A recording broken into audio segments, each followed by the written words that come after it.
Това не е перфектен дом. Това е дом, в който се живее. Да, ще има хаос, да, ще има викове, крясъци, ще е разхвърляно.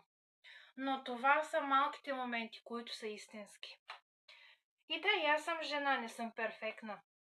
Винаги ще има моменти, в които ще се чувствам прегряла, ще има моменти, в които се чувствам на ръба, но покрай децата, покрай половинката ми ще се чувствам обичана. Това са малките моменти, които ни правят истински.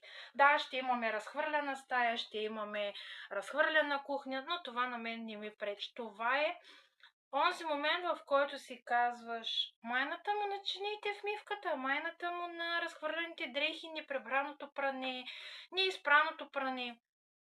Защото онези малки моменти са истинските, които всъщност ще помним и сме обичани. Споделете ми в коментари вие как се справяте в хаоса, за да разбера дали съм единствена в това положение.